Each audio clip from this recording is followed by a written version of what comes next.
The flat, fertile plains of eastern England were once a waterlogged wilderness so vast it swallowed whole villages. This is the Fens, a landscape that medieval monks and kings gradually drained, converting it from a treacherous marsh into some of the most productive farmland in the country. That transformation was not a footnote. It was an act of recreation that boosted wealth, shifted population, and changed the very shape of the region. But the Fens were far from unique. Across the medieval world, environments were pushed into entirely new forms. Forests felled, rivers diverted, coastlines redefined. Each alteration remade the lives of those who lived there, often in ways that still shape the landscape we see today. The draining of the Fens created new land, but also new vulnerabilities. Over the course of this video, we will explore 18 such landscapes where human ambition and natural forces reshaped entire regions. So what happens when a landscape fights back? Or when the change comes not from monks with spades, but from a river that decides to change course? To start, the Fens themselves, a waterlogged wilderness nearly 500 square miles across, stretching from Cambridge to the Wash. Before the monks arrived, it was a place of peat bogs, reed beds, and wandering channels, rich in eels and wildfowl, but impossible to farm on any serious scale. Then, from the 10th century onward, the Benedictine and Cistercian monasteries began a quiet war against the water. At places like Crowland and Thorney, they dug canals, built dikes, and installed sluices to control the flow of rivers like the Great Ouse and the Nene. These were not minor ditches. They were carefully engineered waterways, some still traceable today beneath later embankments. The monks were driven by both piety and profit. Drained land turned into some of the richest soil in England, perfect for grain and sheep. Over the centuries, villages spread where boats once struggled. The Fens became a breadbasket, and eastern England's economy shifted from fishing and fowling to farming and wool. But here is the concrete discovery that most people miss.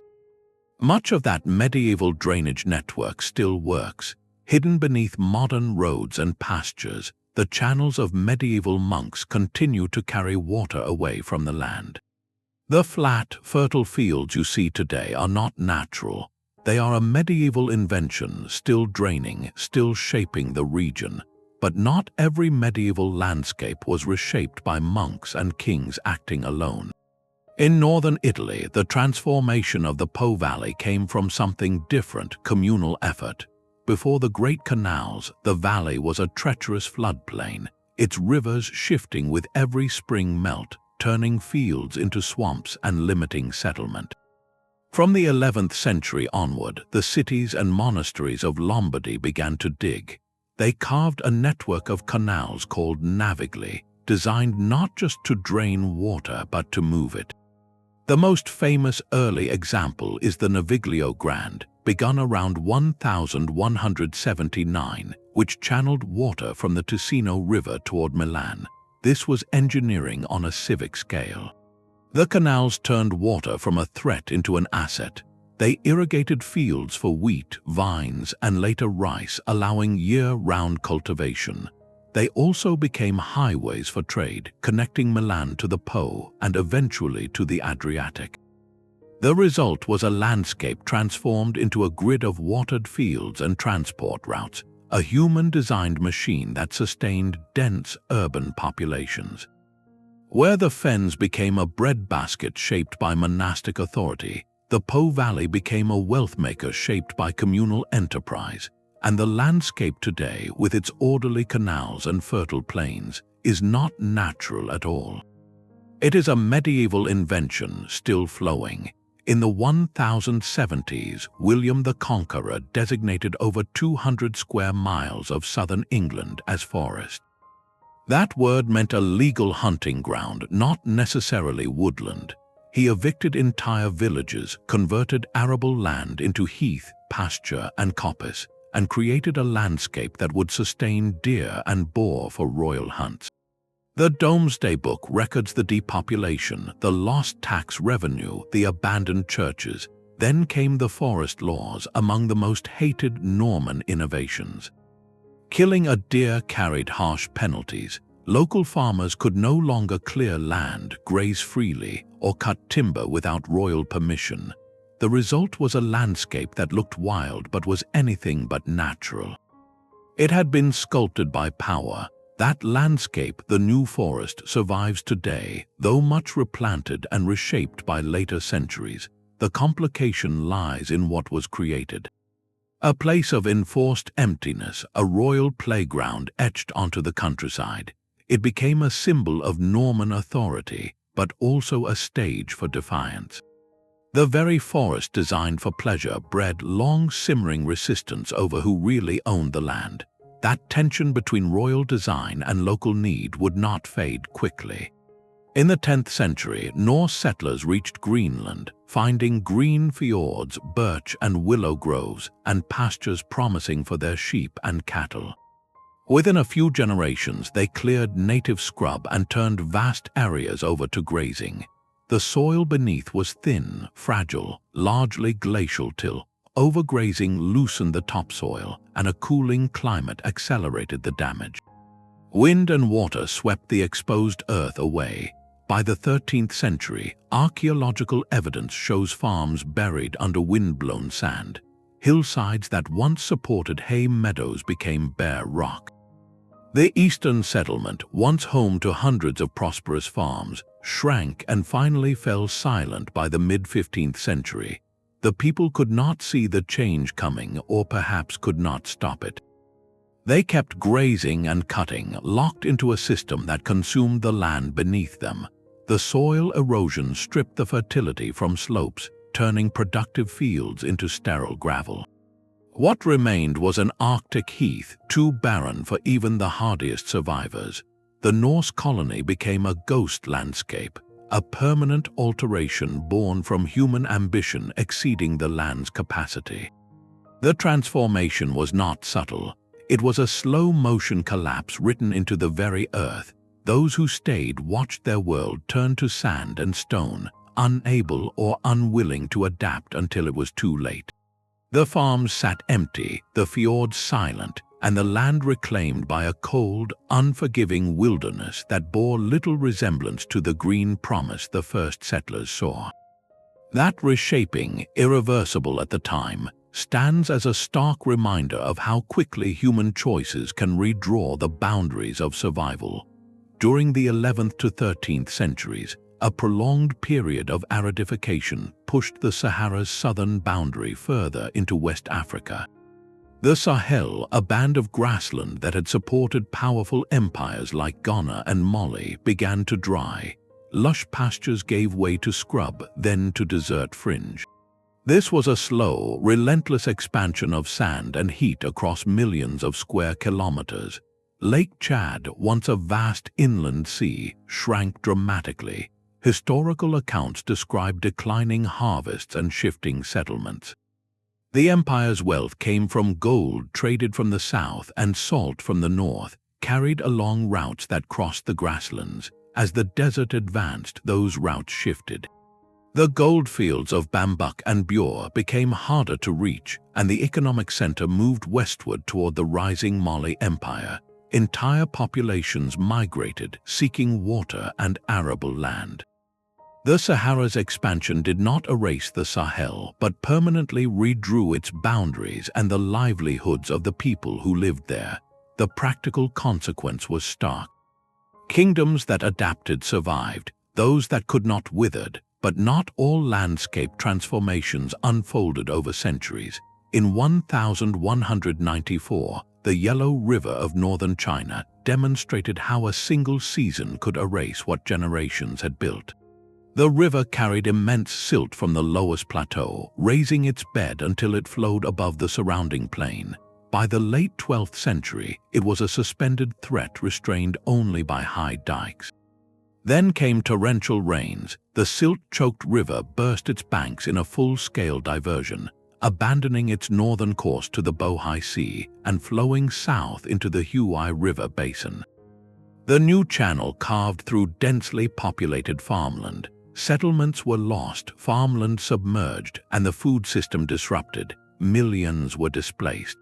The coastline of the Yellow Sea shifted as the river built an entirely new delta, while the old delta dried and became a relic. This was a permanent reordering of geography. For the Jin dynasty in the north and the Song dynasty in the south, the river's new course became a military obstacle and a political factor. Navigation routes that had carried grain and troops for centuries were cut. Irrigation systems that watered entire prefectures were destroyed or had to be rebuilt at enormous cost. The practical consequence was stark. The landscape had been rewritten, and every subsequent decision about where to settle, farm, or fight had to account for the new river. The Yellow River would shift again in later centuries, but 1194 left a lasting impact on Chinese history long after the floodwaters receded. While the Yellow River violently changed course in China, a different transformation unfolded in the Low Countries. The sea, not a river, was swallowing an inland lake. Before the 13th century, a modest freshwater body called the Almere sat behind coastal dunes, connected to the North Sea only by a narrow channel. Storms and rising sea levels had been widening that channel for generations. Then came the St. Lucia's flood of 1287. A ferocious storm surge breached the dunes in multiple places, permanently linking the Almere to the open sea. Within days, the freshwater lake became a large saltwater inlet known as the Zuiderzee. The coastline of the Netherlands was redrawn. New fishing opportunities emerged, and towns like Amsterdam and Hoorn grew wealthy on herring and trade. But the new sea also brought constant threat: flooding, erosion, and the loss of farmland. The Dutch response was to build dikes, drain marshes, and eventually, centuries later, reclaim the entire Zuiderzee with the Afsluitdijk. This flood turned the Netherlands into a nation shaped as much by water as by land. That lesson in adaptation echoed for centuries. South of Rome stretched the Pontine Marshes, a vast stagnant swamp plagued by malaria and poor drainage. The ancient Via Appia crossed it on raised causeways, but the surrounding land remained uninhabitable. Medieval popes and monastic orders attempted drainage, digging canals to carry water toward the sea. Yet the flat terrain and sluggish rivers defeated their engineering. Constant seepage and flooding persisted. The marshes remained a patchwork of swamp and rough pasture, home to only a few shepherds and countless mosquitoes.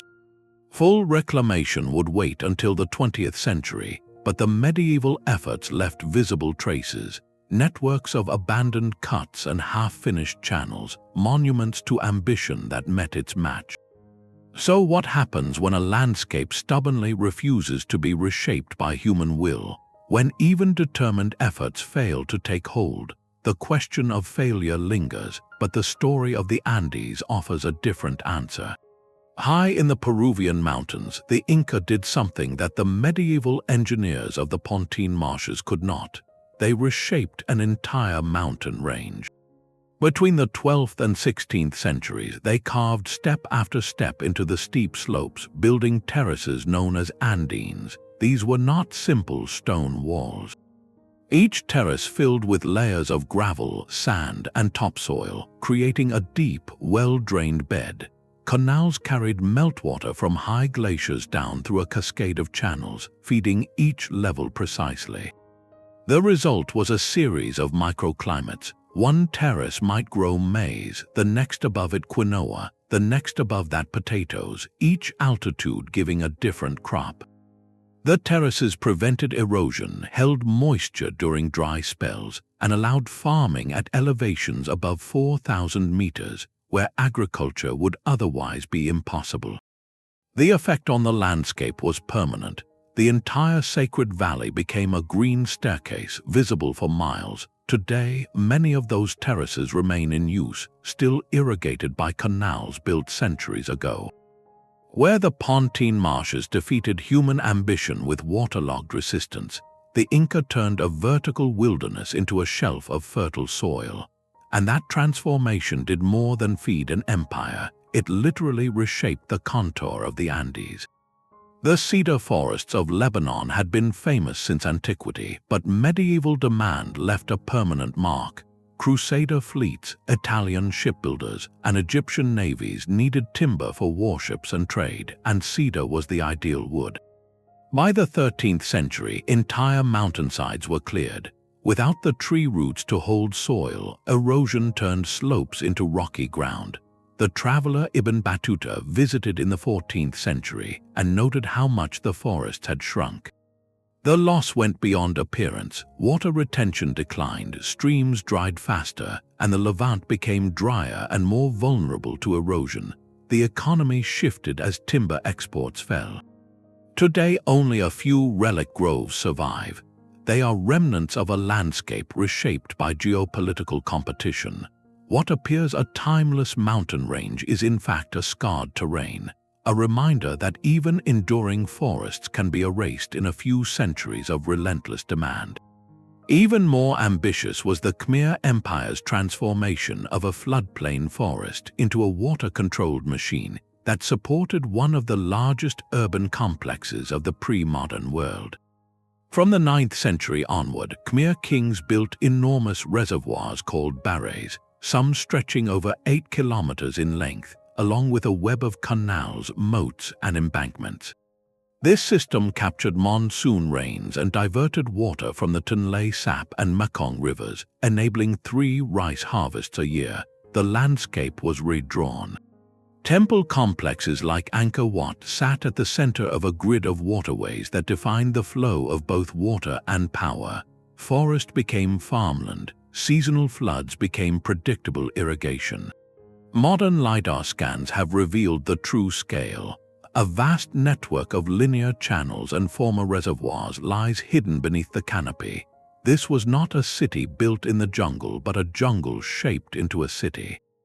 For centuries, the system worked, feeding a population that may have reached 1 million, making Angkor the largest pre-industrial city in the world.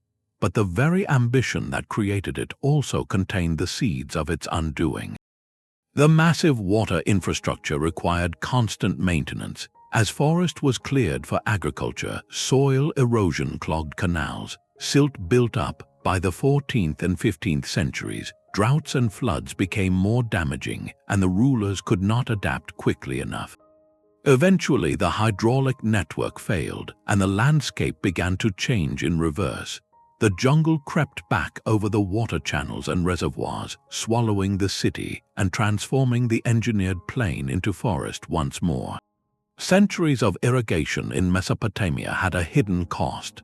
Salt accumulation in fields was known since Sumerian times, but medieval irrigation methods worsened it. Water from the Tigris and Euphrates carried dissolved salts. When used to flood fields, the water evaporated, leaving salt behind.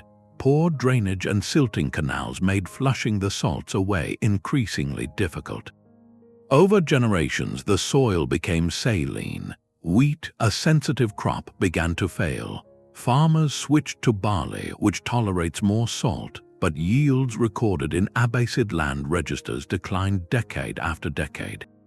Entire villages were abandoned as the land turned white and crusty. By the 12th century, southern Mesopotamia was a landscape of salt flats and abandoned canals. The once fertile region that had fed the caliphate could no longer support its population. People moved north toward Iran and Anatolia, where soils were fresher and rainfall more reliable. This demographic shift weakened the caliphate's southern provinces and concentrated power in the north.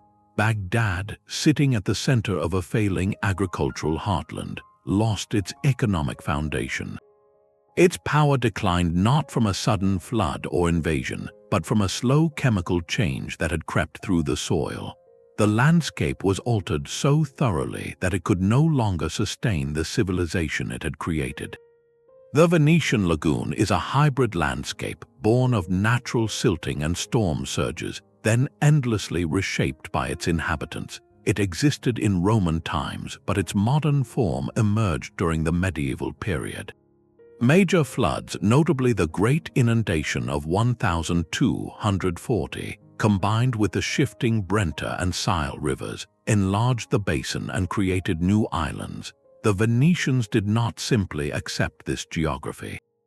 They dredged canals, built the Lido Barrier Islands to shield the lagoon from the Adriatic, and diverted rivers to prevent silting. Every generation added to this work. The result was a landscape neither fully natural nor fully artificial, a constant project of dikes, dredged channels, and tidal flats. This made Venice a safe haven from mainland invaders and the launchpad for a maritime empire. But the same intervention increased flood vulnerability. The lagoon's balance is delicate. Too much sediment chokes the canals, too little erodes the islands. The lagoon was not a gift but a lease renewed daily. It is a living monument to the idea that a landscape can be a partnership. The Black Death of the mid-14th century did something no king or engineer could achieve. It emptied the land. Between 1347 and 1351, the plague caused the loss of between 30 and 50% of Europe's population. Entire villages vanished in a season.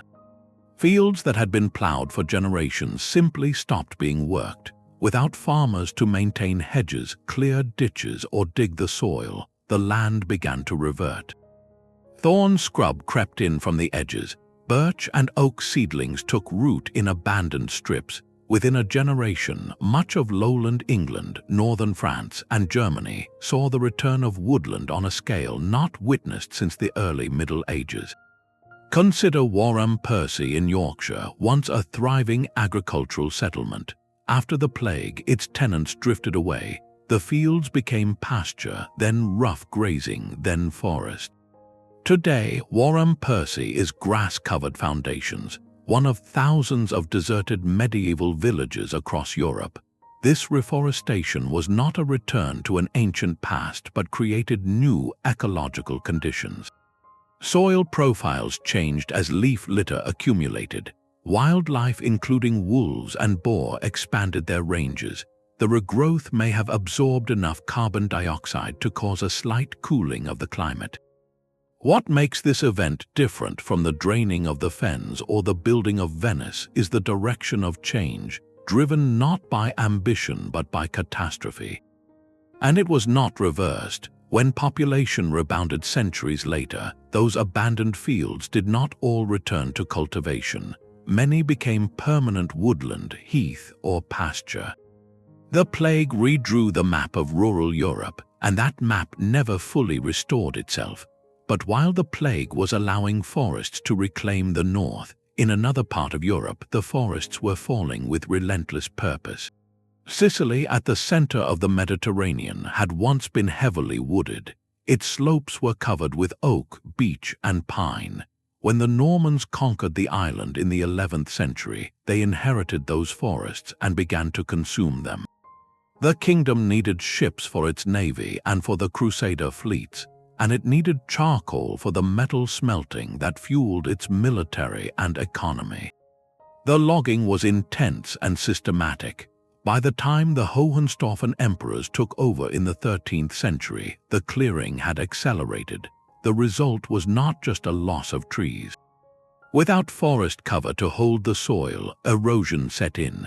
Seasonal rains that once soaked into the ground now ran off in torrents, carrying topsoil into the sea. Flash floods became more frequent. The landscape grew drier, and the island's climate shifted toward a more arid state. The silk industry that had thrived on mulberry trees and irrigation suffered as the land degraded. Sicily's wealth had depended on its resources, and those resources were being spent faster than the forest could regenerate. The open, scrubby landscape that emerged from centuries of extraction was not a natural product of the Mediterranean. It was a human creation, and it left the island more vulnerable to the economic currents of the later Middle Ages. But while human hands were steadily reshaping Sicily, a force far beyond any empire's control was preparing to remake the entire planet. In 1257, on the island of Lombok in modern Indonesia, Mount Simolas erupted. And not just erupted, it detonated with a force that ranks it among the largest volcanic events of the past 10,000 years. The explosion tore open the mountain, sending a column of ash and sulfur dioxide more than 40 kilometers into the atmosphere. That sulfur circled the globe, forming a persistent haze that dimmed the sun and cooled the climate for years. The evidence for this came not from written records in Southeast Asia, but from ice cores drilled in Greenland and Antarctica. Both contain a precise chemical signature from that year. A spike in sulfur that matches exactly what a tropical eruption would produce. Once scientists had the date, they looked for corroboration in medieval chronicles and found it. Across Europe, 1258 brought what one English chronicle described as a year without summer. Crops failed, famine spread. The cold and rain destroyed harvests from England to the Baltic. On Lombok itself, the change was permanent. Where a rugged volcanic peak once stood, a deep caldera formed. Over time, rain and groundwater filled it, creating a lake now known as Sagara Anak. That lake is a direct physical record of the catastrophe, a quiet, beautiful landscape born from an event that altered the climate of the entire northern hemisphere. What had been a mountain became a body of water, and the region's geography was rewritten in a matter of days. The contrast with Simolas could hardly be sharper. What happened next along the coast of Flanders was not a catastrophe but a centuries-long act of patient cooperative creation. Starting in the 11th century, farmers and townspeople in the Low Countries began doing something audacious. They pushed back the sea. The coastal marshes, flooded twice daily by the tide, seemed like a lost cause. But by building dikes and digging drainage canals, they turned those tidal flats into fertile, productive land. Each polder, a piece of ground wrested from the salt water, required constant maintenance and collective decision-making. That necessity gave rise to the water boards, the waterschappen, some of the first democratic institutions in Europe. Local communities managed the dikes and sluices together, deciding who paid, who worked, and who benefited. The results were transformative. The coastline moved seaward. What had been a ragged fringe of marsh and tidal creeks became a grid of neat fields and pastures. This new land fed a growing population and supplied wool for the cloth industry that made cities like Bruges and Ghent among the wealthiest in Europe. By the late medieval period, large parts of Zeeland and Flanders were no longer natural coastline at all. They were a constructed landscape, a layer of human will laid directly on top of the seabed. Romney Marsh, a shallow tidal estuary in southeast England, underwent a similar transformation. From the 12th century onward, monks and local engineers built dikes, dug drainage ditches, and installed sluices to control salt water. The flooded landscape became a patchwork of enclosed pastures perfect for grazing sheep. The Romney Marsh sheep, hardy and heavy-fleeced, became the backbone of England's medieval wool trade, the nation's most valuable export. The marsh was a legally distinct territory with its own customs and courts, a self-governing landscape shaped by those who drained it, but the sea never stopped testing the works. Storms breached dikes, silting choked sluices, and every generation had to repair what its predecessors built. Romney Marsh required constant collective maintenance, much like the polders of Flanders. Today, it remains a flat expanse of sheep-studded fields and straight drainage canals. This corner of Kent remains a working monument to the engineers and shepherds who raised their land from the sea. From the Fens to the Andes, these landscapes are active records of human choice and natural force. Medieval people drained marshes, carved terraces, and overgrazed fragile soils, and in every case their actions redefined economies, empires, and daily life. These changes were not merely local. They rippled across continents, reshaping civilizations and setting the stage for the modern world. the medieval period was an age of profound landscape transformation, driven by the interplay of human ambition and natural forces. Understanding this reshapes our view of history as a series of interconnected ecological events. Which of these altered landscapes changes how you see the ground beneath your feet? If you enjoy deep dives into how history and environment intertwine, subscribe for more journeys through the forces that shaped our world.